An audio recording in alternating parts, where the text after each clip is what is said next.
కానీ ఇప్పటివరకు ఏ కాలంలోనూ లేనంత మంది ప్రవచనకర్తలు ఈ కలియుగంలో నిజంగా ప్రజలు అదృష్టం చేసుకున్నారనే చెప్పుకోవాలి. ఎందుకంటే చేసేది మంచా చెడ, లేకపోతే అసలు ఏం జరుగుతోంది, ఎలా ఉంటే మంచిది అనేది మీలాంటి వాళ్ళందరి వల్ల కూడా చాలా మేలు నిజంగా. అంటే ఒకట్లేండి, కొంతమంది మరీ మూర్ఖంగా చెప్పి మరీ మూర్ఖంగా బిహేవ్ చేశాడు, కొంతమంది విధానాల్లో తేడాలు ఉంటాయమ్మా. కానీ ఒక మేలు జరుగుతున్నది ఏమిటంటే అందరి వల్లను అసలు ఈ మధ్య 10 ఏళ్ళుగా మనం జరుపుకుంటున్న పండుగలు ఇదివరకు మనం జరుపుకోలేదు. గుళ్ళల్లో ఈ మధ్య 10 ఏళ్ళుగా ఉన్న ఉత్సవాలు ఇదివరకు జరగలేదు. ప్రధానంగా యువతరంలో గుళ్ళోకి వెళ్ళి తీరాలనే ఆలోచన రావడానికి నా సాటి ప్రవచనకర్తలు షణ్ముఖ శర్మ గారు, చాగంటి కోటేశ్వరరావు గారు లాంటి వాళ్ళు నిజంగా కారణం. నేను దండం పెట్టాలి. అసలు ఆలోచన ముందు వెళ్ళే తీరాలి. అది గుళ్ళోకి వెళ్ళడం తప్పనిసరి. నిత్య విధుల్లో గుళ్ళోకి వెళ్ళడం ఒకటి, నిత్య జీవిత చర్యల్లో గుళ్ళోకి వెళ్ళడం ఒకటి. ఆ భావం కలిగిందా లేదా? అది క్రమంగా చైతన్య మార్గంలోకి, జ్ఞాన మార్గంలోకి వెళ్ళడం అనేది ముందు తెలుసుకుంటే కదా వెళ్ళేది. నా తాపత్రయం వల్ల ఏమిటంటే ఈ కర్మకాండ ఉన్న విషయం ఉంది. మనం అనుకునేది ఈ గుళ్ళు, గోపురాలు, తీర్థాలు, యాత్రలు, యజ్ఞాలు, ఇది 2 వైపులా పదునున్న కత్తి. తీసుకెడితే మనిషిని యోగ వాసిష్టంలోకి, జ్ఞాన మార్గంలోకి తీసుకెడుతుంది. లేదు, ముంచేస్తుంది. అక్కడ పిచ్చి నమ్మకాలు పడిపోతాడు. వెళ్ళడం మంచిదే, కానీ ఎప్పుడైనా వెళ్ళలేకపోతే అయ్యో వెళ్ళలేకపోయాను బెంగట్టుకోక్కర్లేదు. పైగా ఏమిటంటే సోమవారం శివుడు గుడిని, ఆంజనేయ స్వామి, మంగళవారం ఆంజనేయ స్వామి టైం టేబుల్ పెట్టేసరికి మంగళవారం పొరపాటు శివుడి గుడిలో కడితే ఏమన్నా అవుతుందేమో అన్న బెంగ. ఇదే మీరు అనుకునే మూర్ఖత్వం. ఇవి పెరిగిపోతాయి సహజంగా. అంటే ప్రవచనకర్తలు ఎవరైనా, నేనైనా వారైనా జాగ్రత్త తీసుకోవాల్సింది, మనం ఇది చెబుతున్నది వారు ఒక క్రమశిక్షణతో ఒక పద్ధతిలో ఉండడానికి, కానీ ఇదే అంతిమ లక్ష్యం కాదు. గుడి అనేది ఒక శిక్షణ కేంద్రం. మనం భగవంతుడికి ప్రత్యేకంగా అక్కడ విగ్రహాన్ని ఏర్పాటు చేసి అది ఎంతైనా అది విగ్రహం. ఆ విగ్రహం దెబ్బతినకుండా చూడాలి. కానీ ఇంకా చెంబుడు పాలు పోస్తే ఒక పాలం, బిందెడు పాలు పోస్తే ఒక పాలం అని చెబితే అందరూ బిందె పోస్తారు. 1000 బిందెలు పోస్తే శివుడు ఏమవుతాడు? నా తాపత్రయం వల్ల నేను చెబుతున్నది అదే. కొంతమందికి నచ్చకపోవచ్చు, లేదా వారిని వ్యతిరేకించారంటారు, వీరిని ఏదో అన్నారంటారు. అవన్నీ నాకు అనవసరమైన విమర్శలు, అవన్నీ నేను ఎప్పుడు పట్టించుకోను. దాని గురించి కాదు అసలు ఆలోచించాల్సింది. విగ్రహారాధన దేనికి? ప్రతీకాత్మకంగా జరగాలి విగ్రహారాధన. అదే లక్ష్యం అన్నట్టుగా మాట్లాడద్దు. అది లక్ష్యం కాదు, ఎక్కడా చెప్పలేదు ఆ విషయం.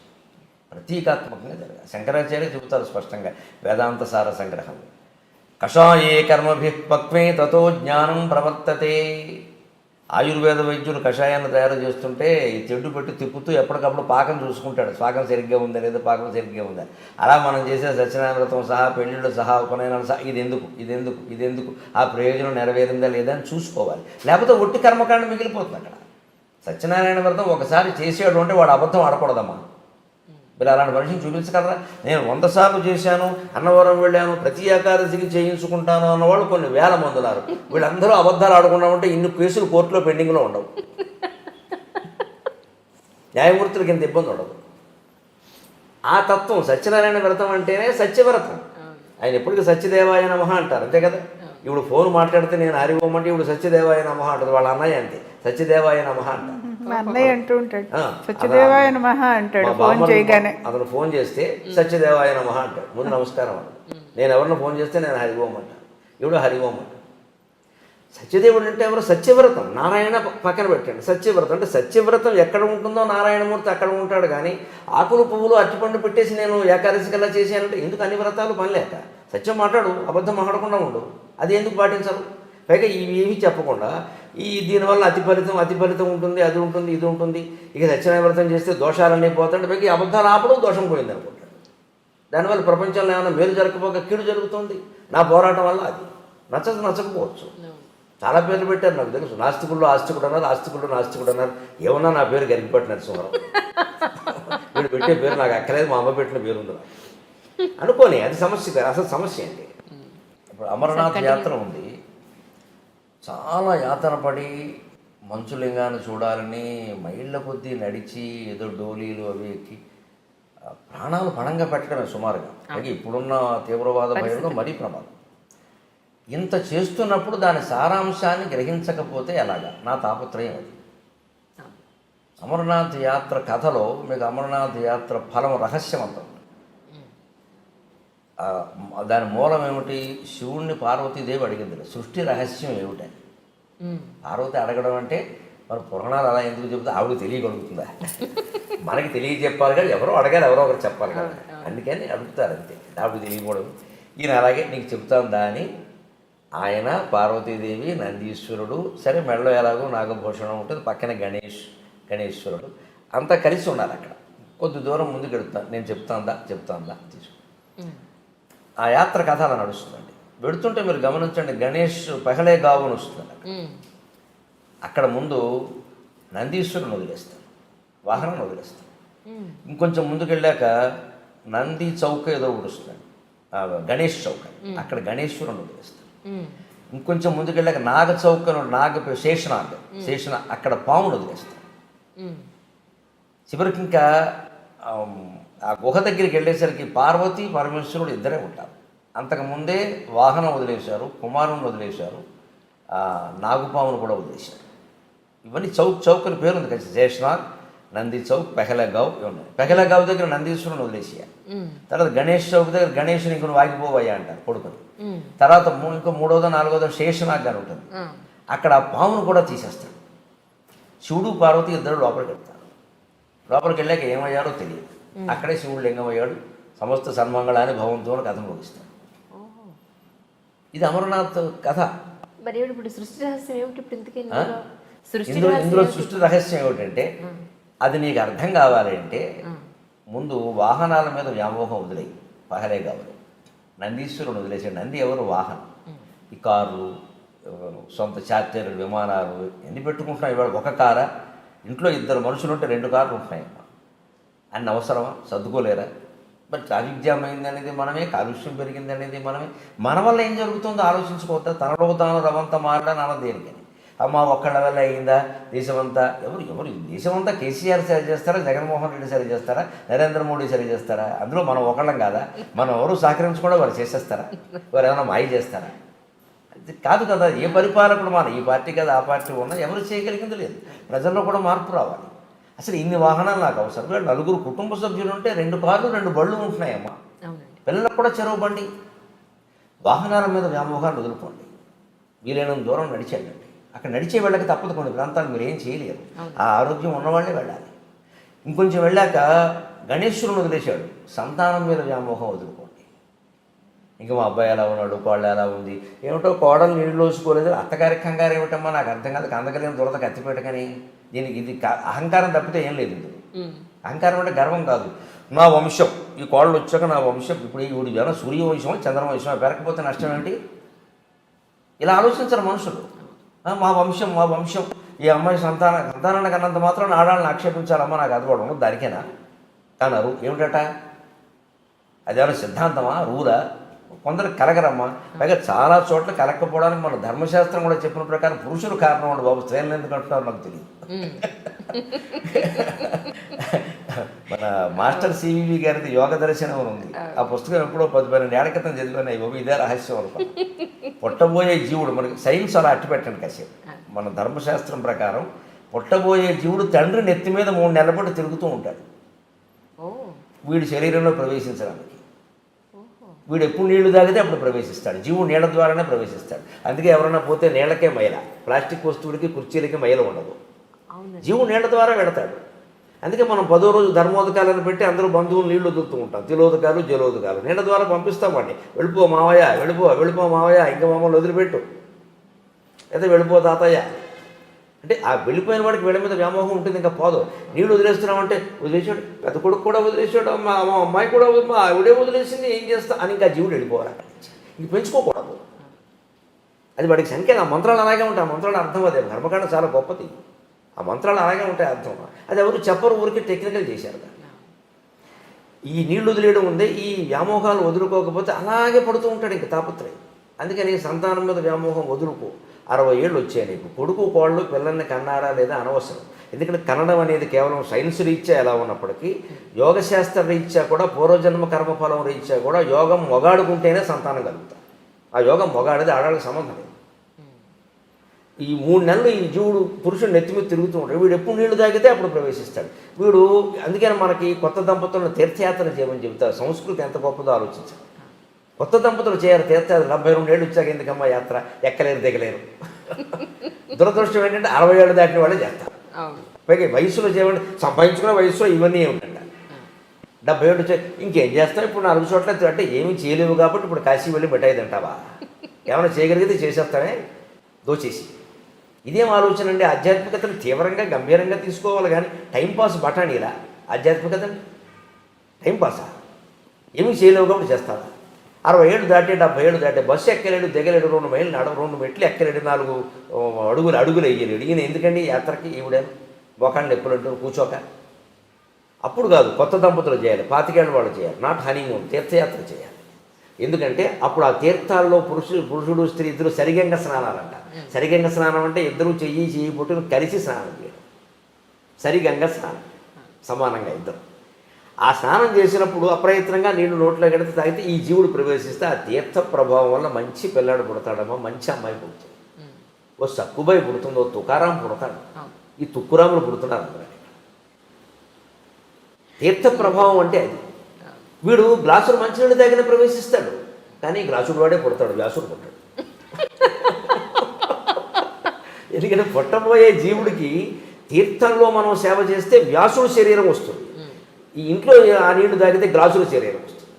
ఏ శరీరం ఇవ్వాలి? ఆ లోపల ఉన్న జీవుడు ఎంత ప్రతిభావంతుడైనా ఉపాధి సరైనది కాకపోతే ఆ ప్రతిభ వ్యక్తం కాదు. ఒక మహామేధా ఉంటాడు, గొప్ప ఏదో చేయగలడు, క్యాన్సర్ వచ్చింది ఏం చేస్తాడు? జ్వరం ఎప్పుడూ రోగమే, ఏం చేస్తాడు? ఇది రహస్యం.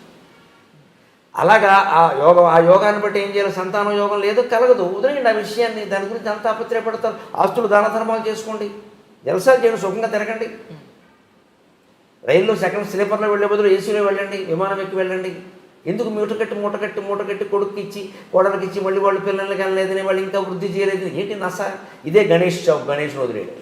అక్కడ సంతానం వదిలేసి తర్వాత చూడండి, అతి ముఖ్యమైనది జీవితంలో మనం ధనమైనా వదులుతాం, వాహనమైనా వదులుతాం, సంతానం మీద వ్యామోహమైనా వదులుతాం, కానీ చచ్చే వరకు పోనది. చచ్చాక చుట్టప్పుడు కూడా భయపడేది భయాన్ని వదలలేము. భయానికి సంకేతం పాము, భయాన్ని వదిలే. భయానికి సంకేతం పాము. ఎందుకంటే పావును చూడగానే భయపడతాం, మనసు పాము అన్న మాట మీద భయపడతాం. పైగా పూర్వకాలపు నాగరికతలో పాములు ఇళ్లలోకి వచ్చేవి సహజంగా. మట్టిళ్ళు పల్లెటూళ్ళు పొలాలకు దగ్గరగా ఉండేవి, పాము రాకపోతే ఏమొస్తాయి? అందుకని పాము చూసి భయపడేవాడు. ఆ భయం పోగొట్టుకోవాలి. దానికే మనకు నాగుల చవితి పెట్టారు. నాగుల చవితి నాడు పుట్ట దగ్గరికి ఆడవాళ్లే పెడతారు మగాళ్ళ కంటే ఎక్కువ. అక్కడ పాము కనపడ తీరాలి, దానికి పాలు పోస్తారు, తాగినా తాకపోయినా సరే. పాము పాలు తాగదు అని 14 లోకాల్లో అందరికీ తెలుసు, ఎవడు చెప్పక్కర్లేదు. కానీ మన వాళ్ళు మానరు, మళ్ళీ వెళ్ళి పోస్తారు. నేను చూస్తుండగా తాగింది, ఈవిడ తాగిందేమో అది తాగలేదు. ఈ కబుర్లు చెప్పద్దు. ఇక్కడ శాస్త్రీయ విజ్ఞానాన్ని మనం అంగీకరించాలి. శాస్త్రీయ విజ్ఞానం ఎప్పుడూ మతానికి వ్యతిరేకం కాదు. అవసరమైతే మతాన్నే సరి చేసుకోవాలి, విజ్ఞానాన్ని ఆక్షేపించదు. విజ్ఞానమే. వాడు చచ్చి చెడి కనిపెట్టారమ్మా, ఐన్స్టీను, ఎడిసన్, బల్బులు నేను పని లేక దాని మతం పేరు మీద దాన్ని కొట్టేస్తే అలాగా. గెలీలియో కనిపెట్టినవన్నీ నిజం కదా, కోపెర్నికస్ కనిపెట్టిన ఉండడం కదా. మన మహర్షులు కూడా అలాంటి వాళ్ళేనండి. వాళ్ళని గడ్డాలు పెంచేసి వాళ్ళని మతవాదులు చేశాము. వాళ్ళంతా ఋషులు, శాస్త్రవేత్తలు. ఇప్పుడన్నా అమ్మ నువ్వే దిక్కు లేదా భగవంతుడు నువ్వే దిక్కు అనే ఒక శరణాగతికి వచ్చిన సందర్భం కానీ, భగవంతుడు ఉన్నాడు అని అనిపించిన సందర్భం కానీ అనిపించిందండి? ఉన్నాడని ఎప్పుడు మొదటి నుంచి ఉందిగా నమ్మకం, దానికి ఉంది. కానీ నువ్వే దిక్కు, నువ్వు తప్పితే నన్ను ఎవరూ కాపాడలేరు అనే 3-4 సందర్భాలు ఉన్నాయి. అన్నీ మనం బయటికి చెప్పగలిగినవి కాదు. కుటుంబ పరంగా ఉండొచ్చు, బయట సామాజికంగా ఉండొచ్చు. ముఖ్యంగా ఉద్యోగపరంగా నేను ఎదుర్కొన్న ఇబ్బందులు ఎక్కువ ఉన్నాయి. ఉద్యోగాలు తరచు మారాల్సి వచ్చింది. ఇక దోషం వారిదా నాదా ఆ చర్చ ఇప్పుడు అనవసరం. ఆ మార్పులో చాలా కంగారుగా ఉండేది. ఎప్పుడు పాపం తను సహకరిస్తూనే వచ్చింది, కానీ నాకు కంగారు ఉంటుంది కదా. అలాగే ఏదో పౌరుషానికి పోయి సొంతంగా కాలేజీ పెట్టే 2 ఎకరాలు. అటువంటిప్పుడు మరి ఎవరండి శరణం? ఎకరాలు ఎవరు కొంటారు? ఏదైనా కానీ నీకు అనుపాపం నమ్ముకున్నాను అని ఆ పద్యాలు చెప్పుకునే ఉంటాను. ఒక సందర్భంలో బాగుందమ్మా సహస్రావధానం చేసినా కూడా నాకు సరైన డబ్బు రాలి. ఎందుకంటే ఎవరిని అనవలసిన పని లేదు, వసూలైందే అంత. వాళ్ళు ఏం చేస్తారు?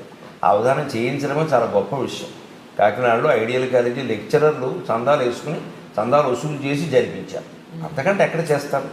వారు నాకు చాలా మహోపకారం చేశారు. నేను సాహసం చేసింది నేనైనా, వాళ్ళు నడిపించాలి కదా, మరి కార్యక్రమం నడిపించారు. డబ్బు అనుకున్నది రాలేదు, అనుకున్నది తక్కువే, అది రాలేదు. కానీ అప్పుడు కూడా నేను సరస్వతీదేవి దగ్గర నిలబడి ఏం చేస్తే ఏం ఉపయోగమా ఈ స్థాయిన్ బొడగంటినంటని మహాసంతోషమున్ పొందితన్ గేయం ఉన్నను గాయముల్ తొలగునే గీర్వాణి సంపన్నతా స్థాయిన్ నాకు అనుగ్రహించి జనని సంసారమున్ బ్రోవవే. ఇక అన్నీ ఉన్నాయి కానీ అంటే కావలసినంత డబ్బు లేదమ్మా, ఉండకపోతే మరీ పేదవాళ్ళమేం కదా, ఆ పేదరికం మాకు ఎప్పుడు తెలియదు, మా నాన్నగారి నుంచి వారసత్వంగా వచ్చిన పొలం ఉంది, ఆ ఇబ్బంది లేదు. కానీ అధైర్యం ఉంటుంది మనస్సులో, ఈ పొలం 2 ఎకరాలే కదా, ఇది మిగులుతుందా, పిల్లలు పెద్దవాళ్ళు అవుతున్నారు, సరిపోతుందా, ఈ వేళ ఉన్న ఫీజుల్లో 2 ఎకరాలు ఏమిటమ్మా ఈ వేళ, అంతే కదా. ఈ భయం నేను ఒక 40 ఏళ్ల వయసులో నాకు ఈ భయం ఉంటే ఆశ్చర్యం లేదు. నేను సరస్వతీదేవి దగ్గర మొత్తుకున్నాను, సంపన్నతా స్థాయిని నాకు అనుగ్రహించి జననీకి సంసారమును బ్రవవే. సంసారం గడవడానికి అడుగుతున్నానమ్మా, నేను కోట్లమ్మని నేను అడగడం లేదు, మరి డబ్బు మాత్రం ఉండాలి. ఆశ్చర్యం ఏంటంటే ఆ పద్యం ప్రభావం, మన చిత్తశుద్ధి ప్రభావం, అమ్మవారి అనుగ్రహం ఏమిటో మనకు తెలియదు. కానీ ఆ పద్యం నేను 97లో 98లో రాశాను నేను సరస్వతీదేవి. ఈ రోజుకి మళ్ళీ ఎదురు చూసే పని లేదు డబ్బు విషయం, ఇప్పుడు మనమే ఇచ్చే స్థితిలో అంతే. నేను అందుకే ఆవిడ లక్ష్మీపాదం అంటాను. నేను పిల్లలకి అదే చెబుతాను, ఒరే అమ్మది లక్ష్మీపాదం రా అంట. అండంలో నా స్వార్థం ఏమిటంటే అమ్మని జాగ్రత్తగా చూసుకుంటాను, కాస్త కలిసి వస్తుంది ఆయన. అమ్మది లక్ష్మీపాదం రా, అమ్మ ఎక్కడ ఉంటే అక్కడ డబ్బు కురుస్తుందిరా అంటాను. మీరు అలా చూడకపోయినా చెప్పకపోయినా చూసుకుంటా ఉంటారు మా అబ్బాయి, కానీ నేను చెబుతూ ఉంటాను సరదా. అది వెనకాలండి ఒక యోగం ఏమిటంటే భార్యకి అనుభవించే యోగం లేకపోతే భర్తకు కూడా రాదండి. అంటే ఆవిడ సొంతంగా ఉద్యోగం చేస్తే అది వేరే విషయం, నా సంపాదన మీద ఆవిడ ఆధారపడిన పరిస్థితిలో ఆవిడ జాతకం కూడా మంచిది చేయండి, నాతో పాటు ఉండి అని అనుభవించే యోగం ఉంటే నాకెవడన్నా 10 రూపాయలు ఇస్తాను, లేకపోతే నాకు ఇవ్వు. నేను ఇస్తే ఆవిడకి కదా ఇచ్చేది, అంటే ఆవిడ యోగం మంచిది. అలాగా కలిసి వచ్చింది అంతే పరిస్థితి. అలా అంటే ఎప్పటికప్పుడు ఆ దుఃఖాన్ని భగవంతుడితో చిత్తశుద్ధిగా చెప్పుకోవడం వల్ల, పైగా అంతకుమించి నాకు వద్దనడం వల్ల, నాకు కాలేజీ కోల్పోయినప్పుడు కూడా నేను 4 లక్షలు పోయాయమ్మా, 2 లక్షలు 4 లక్షలు పోయాయి. 4 లక్షలు ఎక్కువ వద్దని చెప్పాను, ఎక్కువ వద్దు, ఎక్కువ వస్తే మళ్ళీ ఏదో చేస్తాం. ఆవిడ ఎప్పుడూ ఎక్కువే ఇచ్చింది, అది వేరే విషయం. కానీ ఏమీ చేయాలనే దురాలోచన మనకు రాలేదు, ఆ సంతృప్తి ఎప్పటికి కాదు. ఈ మధ్యకాలంలో అవధానాలు తగ్గాయి అంటారండి? బాగా తగ్గాయి. నా మటుకు నేను ఇప్పుడు ఈ క్షణానికి అవధానం చేసి 10 నెలలు అయింది, సుమారుగా ఏడాది. బాగా తగ్గాయి అంటే అవధానాల మోజు కొనసాగినప్పుడు 95 నుంచి 2005 వరకు అది కొనసాగింది. అది అప్పుడు అవధానం చేయకపోయినా ప్రతి సాహిత్యవేత్తని అవధానం రాదని అడిగేవాడు. అసలు అదొక యుగం, ఆ 10 ఏళ్ళు అదొక వైభవం పట్టింది. తర్వాత ఏ కారణం వల్ల అక్కడ ఈ ప్రవచనాలు రావడంతో ఏమైందంటే, సహజంగా ప్రవచనకర్తలందరూ అవధానాలు చేయలేదు, అవధానం వేరే విద్య. కానీ అవధానంలో ప్రవచనాలు చెప్పగలరు, అది పెద్ద సమస్య కాదు. అందుకని ఎక్కువ మంది అడగడం, ప్రజలకు కూడా అవధానం అనేసరికి 8 మంది ఉండాలి, పృచ్ఛకులు పండితులు ఏమి ఉండాలి, కనీసం 4-5 అయినా మంచి పండితులు ఉండాలి. ఓ 2-3 మామూలు వాళ్ళని పెట్టినా పర్వాలేదు, అది దొరకద్దు. ఇవాళ అది కూడా సమస్యగానే. అవి ప్రశ్న అడిగేయానికి అది ఏ ఛందస్సులో ఉంటుందో తెలియదు, ఏమడగాలో తెలియదు, అది నిర్వహణ కష్టం. 10 మందిని కూర్చోబెట్టాలి వేదిక మీద, 10 మందిని తీసుకురావాలి, ఖర్చులు ఇవ్వాలి, సన్మానాలు చేయాలి, రూములు బుక్ చేయాలి, ఇవన్నీ. ఎందుకంటే ప్రవచనం పెట్టేస్తే ఇచ్చేదేదో గురువు గారికి ఇచ్చేసి వైభవం చేసేస్తే వదిలిపోతే మొత్తం వచ్చేస్తారు. ఇది సుఖంగా ఉంది, తేలిగ్గా ఉంది అని కొంత జనంలో కూడా ఒకటి అనిపించడం. సరే ఏదైనా ఆ వైభవం ఇప్పుడు ప్రవచనానికి పట్టింది. మనం సరే ఎందుకైనా మంచిదని ముందు జాగ్రత్తలో ఉన్నాం కాబట్టి అటు ఇటు బాగా తగ్గిన మాట నిజం.